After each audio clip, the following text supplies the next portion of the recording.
We will call the board meeting to order at this time. Stand for a pledge of allegiance and a moment of silence.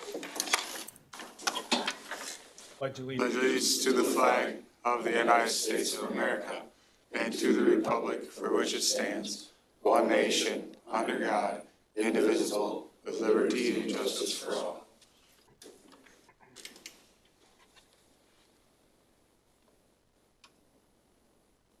Thank you.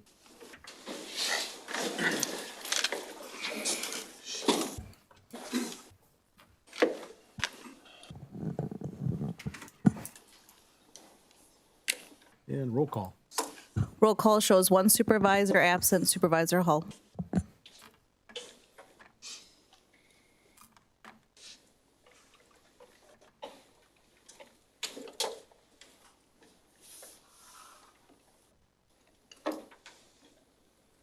Okay.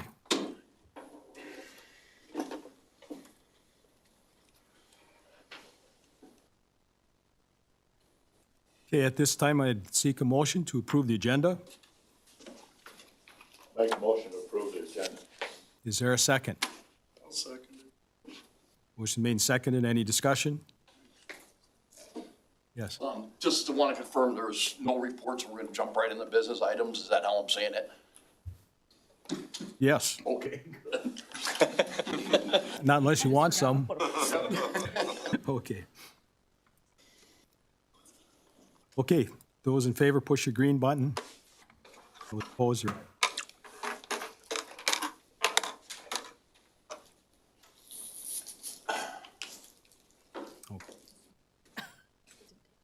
Oh.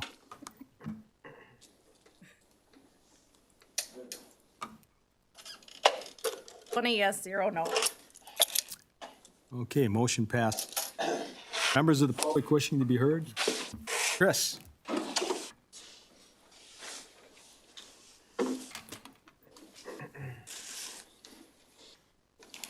Thank you, Chair Gullickson.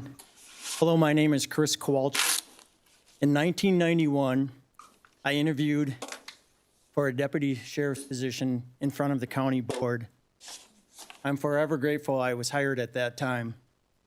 Fast forward 31 years, I'm asking this county board to support me as I run for county sheriff in Chippewa County. Born and raised in Boyd, Wisconsin, I graduated from the Stanley Boyd High School, and from there I received my law enforcement certificate at the Chippewa Valley Technical College. I met my wife Brenda and raised 2 wonderful children. I've also built 2 houses in Chippewa County, and that's a task as I was the general manager. Under budget, by the way. I started my career at the Stanley Police Department and was hired at the Sheriff's Office again in 1991. My career at the Sheriff's Office involved all shifts in patrol, eventually being assigned to West Central Drug Task Force.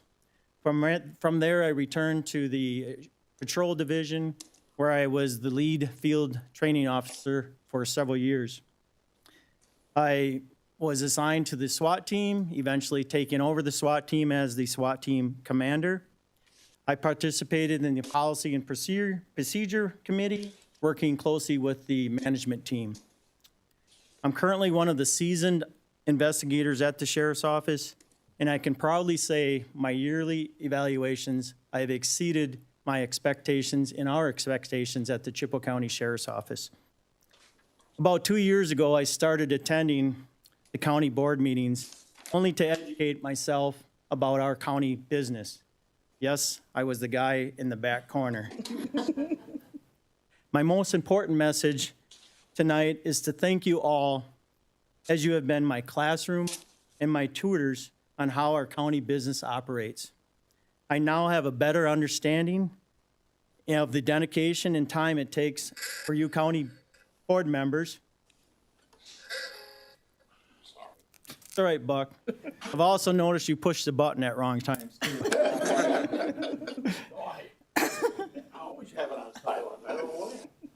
I've watched and listened to the debates and decisions that leads to votes that impacts not only the citizens of Chippewa County, but our visitors to Chippewa County. I truly believe every vote is well thought out and are of the best interest of Chippewa County. Once again, I thank you for your time and service tonight, as always, on every Tuesday night, every month. And I look forward to serving you as our next sheriff of Chippewa County. Thank you all.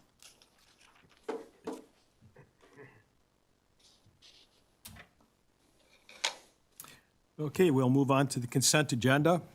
Do I hear a motion to approve the consent agenda? Waiter makes a motion to consent agenda. Okay, is there a second? Erickson will second that. Okay. Any discussion? Seeing none, we will then call the vote. There.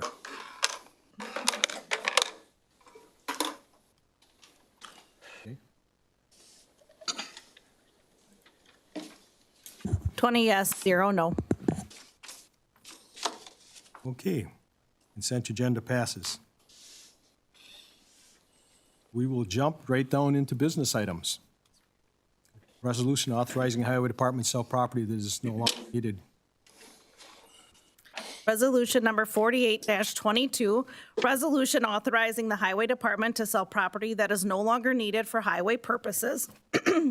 Now therefore be it resolved that the property listed above no longer has value for highway purposes, and therefore the county highway commissioners authorized to sell the property for fair market value to the current owner of the adjacent parcel, Northern Crossarm Company, Inc., pursuant to 83.08 Paren 4 Wisconsin statutes, and be it further resolved that the corporation council is authorized to draft the deeds, contracts, and other documents as needed to sell the property, and the county clerk and county administrator are authorized to sign the deeds and all other sale documents to effectuate the sale, and be it further resolved that the funds from the sale of the property be deposited into the highway fund as required by 83.08 Paren 4 Wisconsin statute, and the expenses incurred in connection with the sale be paid from the same fund.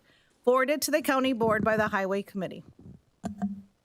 Okay, I would seek a motion to approve the resolution. Motion to approve. Is there a second? Second by Romeyer. Okay, discussion. Yeah, I got Brian Kelly, the highway commissioner, will explain the reason for the sale. This is a pretty straightforward one. We get 3 or 4 of these a year where normally it's somebody that's already encroaching on our property that we're trying to clear something up. This one was a little bit different in that Northern Crossarm came to us and they were looking to expand their yard and their storage area there, Northern Crossarm out on Highway X. There's a lot of trees in the county right away they were hoping to get cleared out of there, and in order to do that, they needed to get some property from us. The right-of-way is pretty wide there. Normally we keep 33 feet from center line. Even with this, we'll still have about 50, 4/10 of an acre. So I think it's about $1,720. Then the appraisal fee was $500. They were completely fine with paying that price. They thought it was fair. So happy to answer any questions you have about it.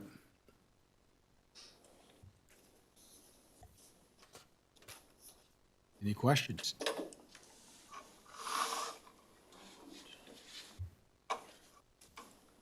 Okay.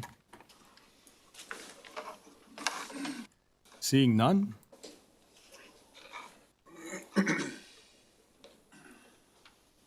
We will call. To approve, press the green button. Disapprove, press the red.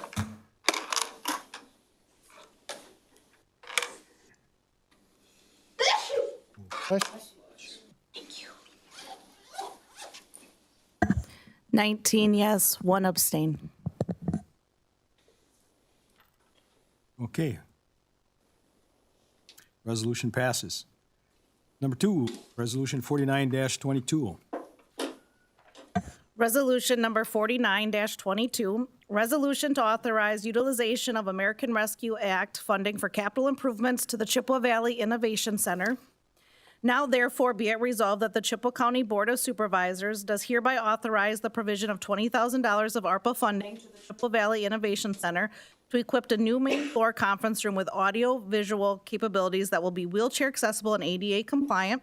And be it further resolved that this ARPA funding shall be used by the CVIC by September 30th, 2024, forwarded to the county board by the executive committee. Okay. I would seek a motion to approve the resolution. Supervisor Steele. Okay, is there a second? Erickson will, second. A second. Discussion. So just real brief history on the Chippewa Valley Innovation Center. It's a center that's used for entrepreneurs, for new businesses to kind of get a leg up. And it's run by us, Eau Claire County and the city of Eau Claire as a tri-entity to help new business owners, essentially. It has a long history of success. It's been with us since, Charlie, can you help me? When did it start? We're on 40 years. 40 years. So if you've ever been there, the conference room currently is on the second floor. It's inaccessible really for anybody with ADA concerns. So this is to move it to the lower floor, put in some audiovisual, which will help obviously the new business owners and to make it ADA compliant. Okay. Any questions?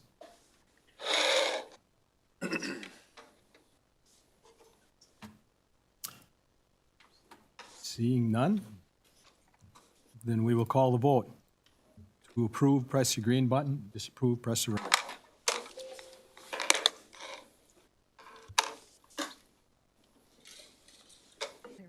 Yep. Release. 20 yes, 0 no. Okay. Resolution passes. Okay.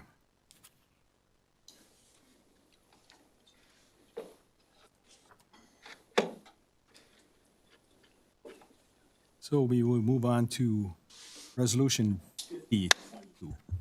Resolution 50-22, resolution to authorize funding from the use of the American Rescue Fund Act to pay employee longevity rewards. Now therefore be it resolved that the county administrator is hereby authorized to use the county's ARPA funds to pay longevity rewards in the amounts of $200 for each 5-year anniversary to all eligible employees who have worked for Chippewa County for at least 5 years as of May 1st, 2022, forwarded to the county board by the executive committee. Okay, I would seek a motion to approve the resolution. Supervisor Hunt, motion to approve. Okay, and the second? Omar will second. Romar seconds. Discussion. Good. Thanks, Chair. So this is really piggybacking on the policy that the county board passed on September 13th. If you remember, that policy had anniversary dates of 5, 10, 15, 20, 25 years. And as our employees reach those, they would receive a longevity payment. Even while writing the policy and coming up with it, I always felt that there was kind of a gap in there for the individuals that missed those dates. But I just could not come up with a good way to fund it. Was thinking about it for a long time. We rolled that out. I did get some feedback from our employees, really felt the same way, and I completely understood it. Like the executive committee, I get all my good thinking on my lawnmower, so I started mowing my grass. And another thing that I've seen other counties do is use ARPA funds for paying bonuses to their employees, paying extra pay to their employees.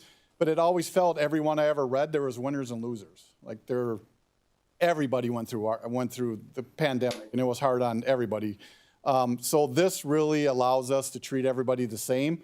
They're getting their pay for the ones that they miss. So if you miss 2 years of payments, you would receive $400. It's $200 a piece. So if you've been here 11 years, you'd get $200 for 5 years, $200 for 10 years, and just start on the regular policy as you move forward. So that's the reason for the request. We have received, one of the things we put in here is $110,000, and Lori thought that we'd come up with enough interest on our ARPA funds to cover that cost. Year to date, we have $76,277 of interest, so we do feel like we'll be able to pay this with the interest from ARPA. Okay, any questions? Mr. Tudeberg. Just point of clarification, I'll be abstaining from this vote, as my much more intelligent, better-looking wife is employed by Chippewa. That's on tape. That's good, man. Supervisor Hunt.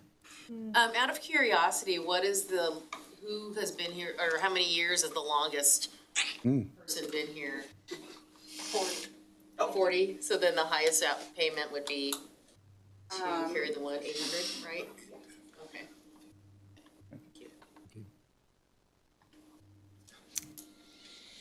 Anyone else? Okay, then we will call the vote. Those wishing to approve, press the green button. Disapprove, red.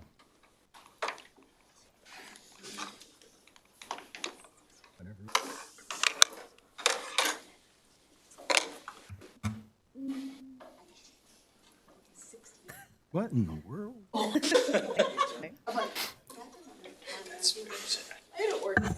19 yes, 1 abstain. Okay. Resolution passes.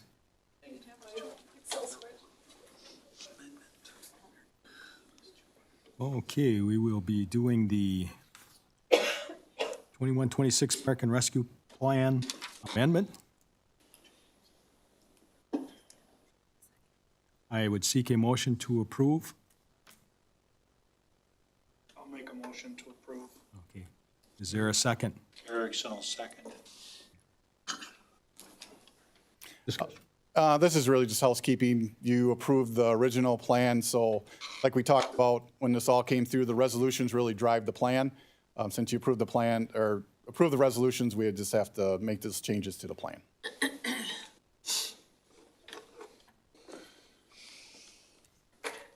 Any questions?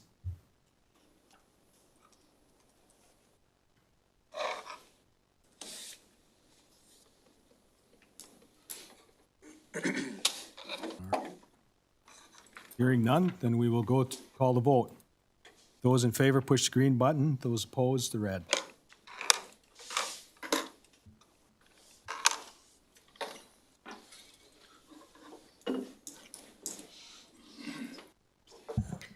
Yes, 0 no. Okay. Amendment passes. Okay, Resolution 5122. Farm Resolution 51-22, resolution to amend Resolution 5221 to address use of excess funds from the 2024 Farm Technology Days. Now therefore be it resolved that the Chippewa County Board of Supervisors does hereby amend Resolution 52-21 so that any funds remaining from the 2024 Farm Technology Days event, after all the expenses have been reimbursed, shall be used for agricultural purposes to be determined by the Farm Technology Days Committee. Forwarded to the County Board by the Economic Development Committee. Okay. I would seek a motion to approve the resolution. Omar. And the second? Teuteberg. Okay, discussion. This is going to take a little explanation. So when we originally brought this forward, I think I said this to the executive committee, it feels like a classic case of miscommunication and not understanding terminology of government. So when we were talking to Arnie Jennerman, he's the director of Farm Tech Days. Arnie was interchanging the term the county as the Farm Tech Committee and the county proper, us, interchangeably. And we didn't really realize that. So when he said to us that the county would determine where the extra funds would get spent, we consider that the county, right? That's you. Really what he meant was the Farm Tech Committee would do that. And he did talk about that Eau Claire County used it for scholarships, which counties don't use scholarships, but I thought every county's a little different. Maybe Eau Claire County can do that. But he really meant the committee that was running that in Eau Claire County. So that was a misunderstanding. The second part is we didn't understand that there was going to be this sponsorship. So Charlie Walker's been working with the committee to get sponsorship to run the actual event. We didn't realize that. And they're talking some serious money. So that committee, of course, would say, well, where's the money going if there's extra money? And Charlie would say, back to the county. And they're like, well, that doesn't make a lot of sense to us, which now I understand just because of the confusion of what happened with talking with Arnie. So all this would do is the Farm Tech Committee would decide where the excess funds go, excluding the $20,000 that you put in for the seed money, and then the expenditures for any expenditures the county proper has for the event.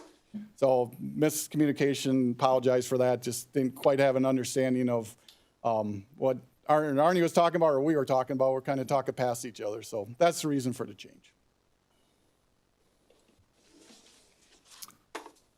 Any questions?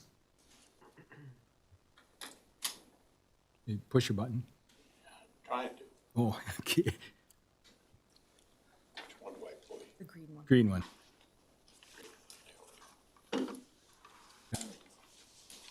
Just out of curiosity, who's on the Farm Technology Committee? Charlie, you want to come up and address that? Charlie knows. Because we're starting this out with our seed money. Yep. And then they are directing where all the money's going. Correct. Yep. Mr. Chair, the question was, how many are on the committee? No, who? Who? The chair of the committee is Rob Mooney, who works for Alliance Plastics. Thank you. The committee is made up of about 35 volunteers. It was exactly in the makeup of the committee, Mr. Chair, when the volunteers were having the discussion of being an agent of this organization. They didn't feel comfortable with it, so that's why we had to change the wording. So once we get this done, then I anticipate there'll be more members on the committee because now the roles and responsibilities are clearly defined.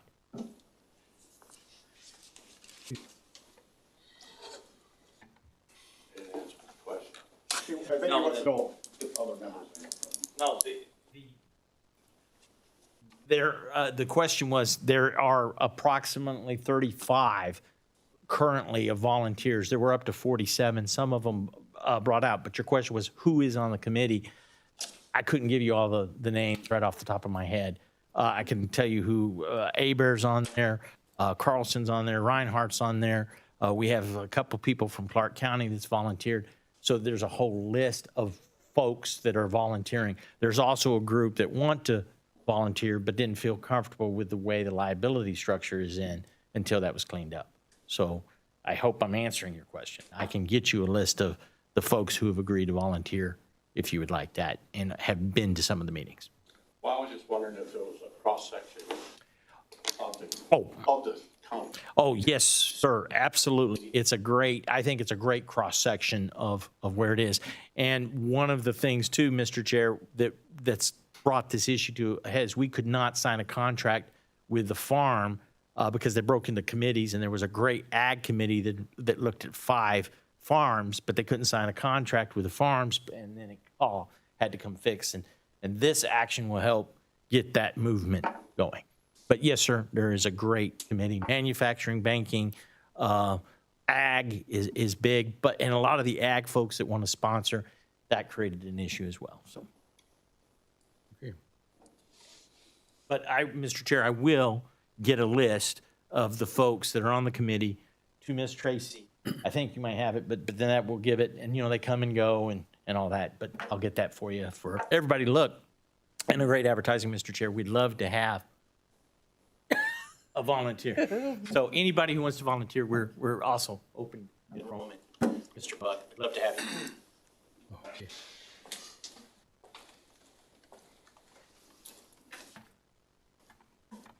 Any other questions? Okay, seeing none, we will call the vote. Green to approve, red to disapprove. Oh, wait, now you can vote.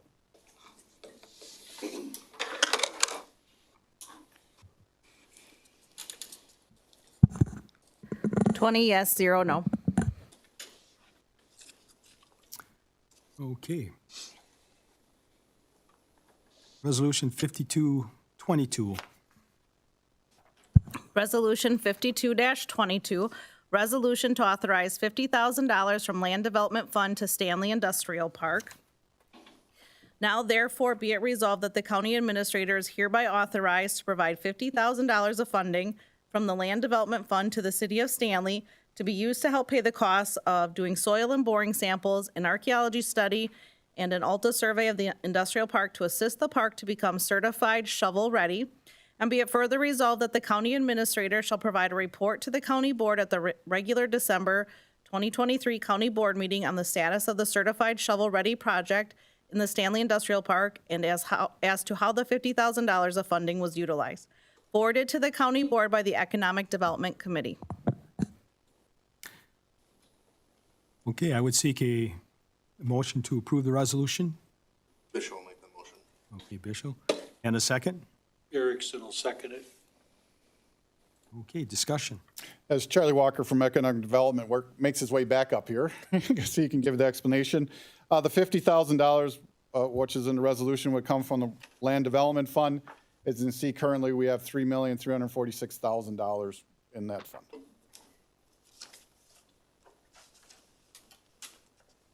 Mr. Chair, this is to help with the marketing. We'll take a step back to educate some of the elected officials. Several years ago, you authorized a study that said we needed to help our communities with economic development. The Stanley Industrial Park, which we'll call it the West Industrial Park, which is in Chippewa County, it is 101 acres currently.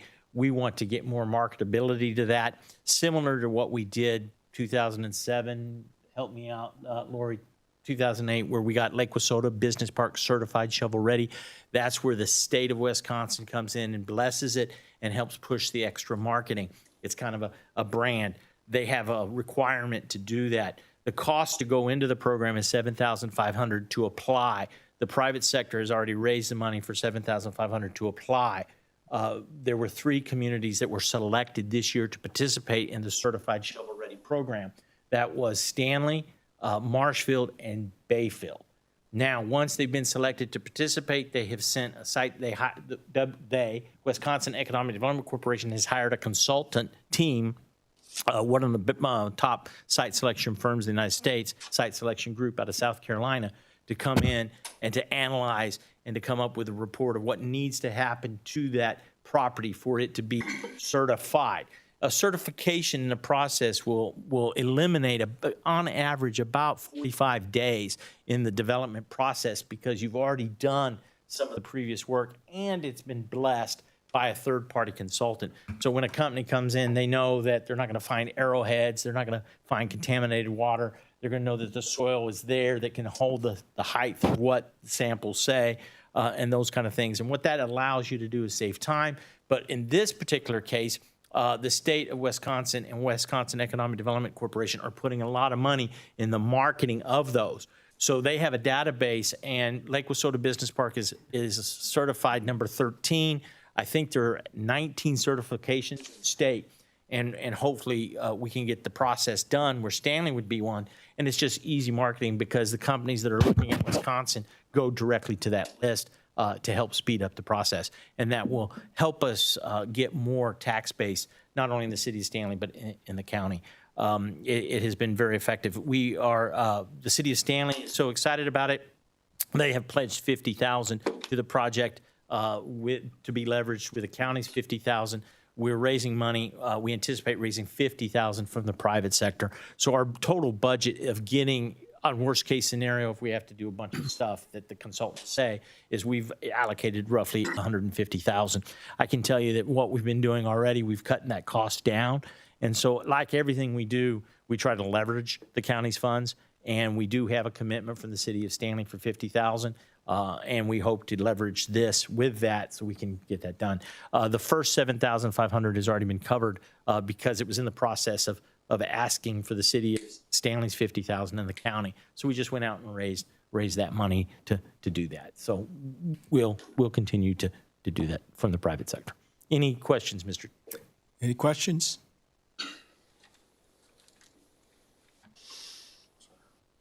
Thank you, Mr. Chair. Well, just a minute. Can't let you off that quick. Yes. The mapping that they had for Stanley showed a lot of wetland in their industrial park zone. So when you're talking shovel ready, what? Mr. Chair, I know where you're going because I love your passion. What we're doing creatively is we took out the wetlands so that we don't spend money to get certified on land that cannot be built upon. So as of today, we're moving fast. We went ahead and authorized the ALTA survey, and in the instructions today were to cut out that wetlands so that you don't want to get certified on stuff you can't build on. So we're trying to be professionally quick, but also prudent. I can say the city of Stanley, the mayor has just been awesome to work with because he understands they are doing some cool stuff in economic development. And this will go into that. The North Side Elevator, which is a $20 million victory for Chippewa County, is being under construction now. But the city has enough foresight to put where they're moving some of the dirt earthwork to put it on that future certified shovel-ready lot, make it a pad-ready site. So they're having Haas to already do all that. So that'd be 10 acres of pad-ready, which would take that time frame. Now, if you want to get a company's attention for expansion, that rises to the top. So it's, yes, sir, we analyze that wetland, and we're keeping it out of the, there is a little section, if you see if the tree, if you've done your homework, Mr. Chair, there's a section of trees in there that they can't do anything about, smack dab in the middle. I can't disclose what's going to happen there, but that's going to be incorporated into a project that you will hear an announcement that I think is going to be good too. Thank you. You answered my question. Mr. Erickson. Yeah, when you do look at the Stanley Industrial Park, there's like this 110 acres, which I'm going to call the new section. And then there's an older section that's just east of it. It's all west of Broadway. Well, that first original industrial park that's pretty well filled up, that did have a lot of wetlands in it. So that might be what you're seeing is a lot of wetlands in the current. But this 110 acre, I think, just has that where did Charlie go? Isn't the 110 acres just has that one tree area? I mean, it isn't a large area. Yes, Mr. Chair, that is correct. There is a wetland of trees in the middle. There's also a little bit identified over on the Ace Ethanol, but that parcel, which would be to the east of it, there's a floodplain that comes through to the east. That's what Mr. Chair is talking about, potentially whether the state's dedicated that as wetlands. So you might have a little sliver identified, but like I said, I can't talk about a project that's going there, which might rectify that. Okay. The reason I ask that is wetland mitigation is usually about 100 grand an acre, which eats up that money really quick. Thank you. All right. Then we will call the vote. To approve, press your green button. To disapprove, press your red. Oh, wait, hang on. To my screen.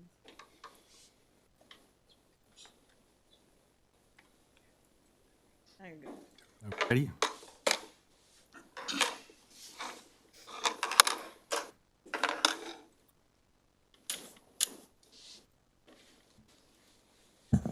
$20 yes, 0 no. Okay, resolution passes. Okay, resolution 5322. Resolution number 53-22, resolution to rescind the Chippewa County Firearms Range Use Policy. Now therefore be it resolved that effective upon passage, Policy 504, Public Firearms Range Facility Use Policy is hereby rescinded, forwarded to the County Board by the Facilities and Parks Committee. I would seek a motion to approve the resolution. I'll make a motion to approve. Supervisor Steele. Second.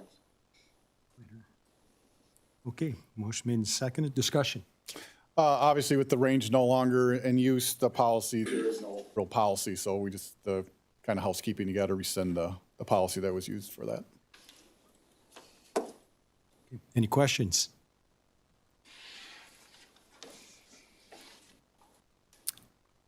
Seeing none, we will call the vote.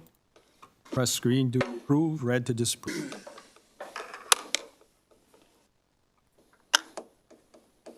Whenever you're ready.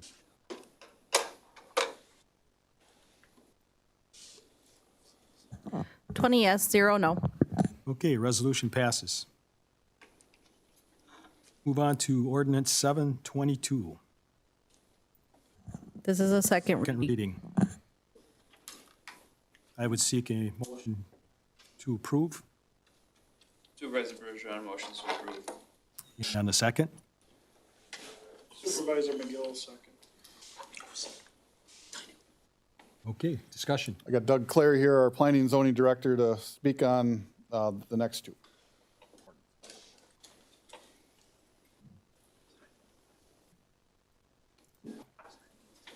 I think last month I went over the ordinance provisions. If there's any questions, I'll take them. Any questions?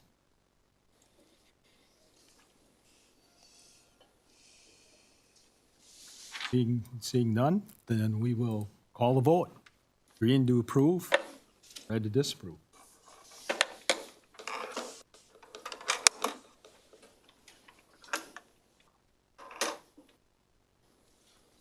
Okay. 20 yes, 0 no. Ordinance passes. Okay, number 9, ordinance 822. Be second reading also. Seek a motion to approve the ordinance. Supervisor Bergeron motions to approve. Erickson seconds.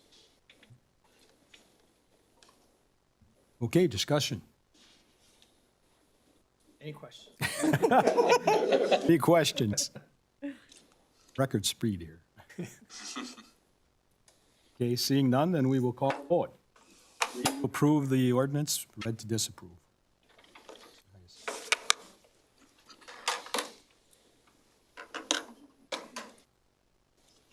Okay. 20 yes, 0 no. Okay, ordinance passes. Facility use policy, first reading. I got Larry Ritzinger here from Facilities and Parks. He'll go through the document with you.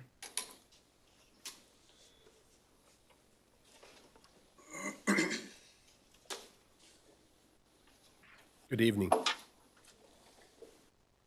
So the primary changes to this policy is the removal of the language that reflects the county firearms range use policy, since that's rescinded. Update to the courthouse hours of operation so they accurately reflect the Human Resource Policy Manual. And a small change by the Information Technology Division regarding the availability of AV and internet services in conference rooms. That's pretty much summarizes it. Any questions for Larry? This is a first reading, so there's no formal action to take. Okay, thank you. HR policy, first reading.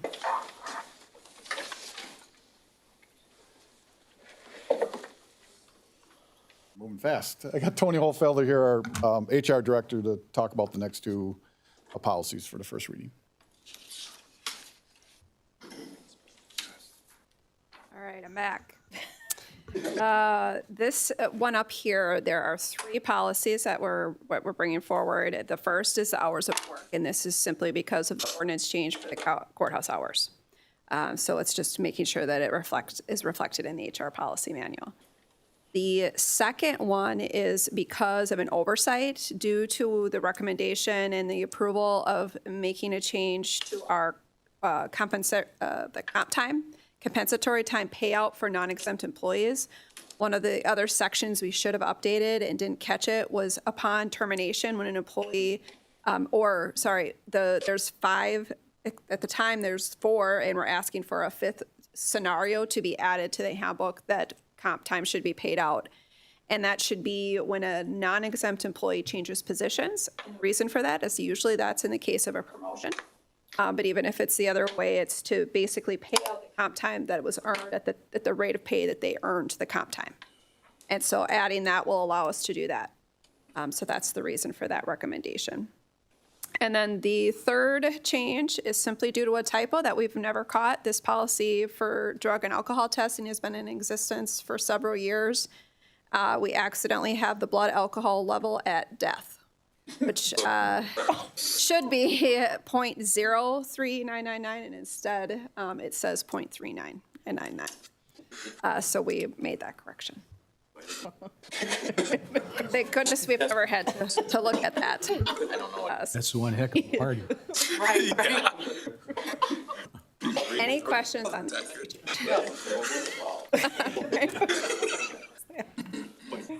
Okay, Get the man. well, Next, wait, just we'll stay right here. I might as well stay, yeah. Okay, and then we'll move to the first reading for the new HIPAA policies. So I'm not going to go through, over 10 policy recommendations. Instead, I'm just going to go over this memo that's added. The history a little bit for you. I'm not going to read through the whole memo either, but just to start a little bit at the beginning.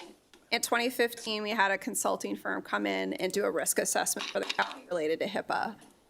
The state of Washington had a breach and a lawsuit that was involved, and they ended up getting a finding of gross negligence because they didn't go through a risk assessment. So that was the catalyst for the assessment itself.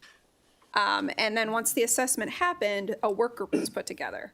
All of this happened, I mean, I was at the county, but I was not part of this work group. But then in 2017, I was asked by Jim Sherman at the time to come over and answer a question related to some policies that they were discussing. And I became a member of this work group and also now the privacy officer. So I've added a few things and been involved in this work group since 2017. Since that time, we've added a couple policies. Andy has brought forward an IT policy manual, and we've continued to meet. In 2020, I worked a lot with Tracy and with Randy and the team, and we were going to be bringing forward several policies. And then COVID hit, and this just got put on the back burner. We've probably doubled the amount of policies that we've gotten through in this work group because of just the delay. And so that's the reason why there's so many at one time, because we just didn't bring them forward back in 2020. The policies then that are in front of you are current policies that are already in place, the HR ID and access policy. There's a couple updates that are consultant recommended. And then the IT policy manual has a couple updates that she recommended. The rest are completely new policies. This work group is not finished. There are still, I think there's about 6 more policies that we have coming. And then once these are all approved, eventually, Andy and I are going to tank team, and there's already a PowerPoint for training that in a draft form. But employees probably won't read these. I'm not sure if many of you read them. They're really more kind of cover policies, I guess you'd say. You need to have them because of HIPAA, but we really want our employees to apply some of them, so we're going to teach that through some training. And so that will hopefully come mid next year once we get the rest of the policies completed. So that's a summary of that memo. Andy's here too. He's in the work group, so we're available if you guys have any questions. Any questions? Okay, thank you. Alrighty. I would seek a motion to go into closed session. Supervisor Bergeron, motions the county board will convene into closed session pursuant to Wisconsin State Statute, Section 19.85, Fair 1, Fair Need, deliberating, negotiating the purchase of public properties or conducting other specified business whenever competitive or bargaining reasons require a closed session, report on potential site locations for future business park. Closed session include Randy Scholes, Larry Zwieffelhofer, Todd Pauls, Charlie Walker, Doug Clary, Jackie Sadler, Andy Bauer, any representative affiliated with future business park, and all county board members present tonight. Okay. Motion's made. Is there a second? Supervisor Hunt, second. All back. Okay. We are and going into closed session. You need to push your green button to do so. Red button, not do so.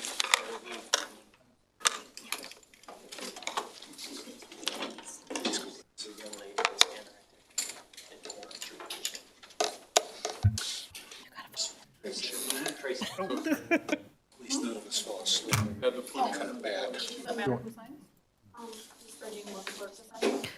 20 yes, 0 no. Okay.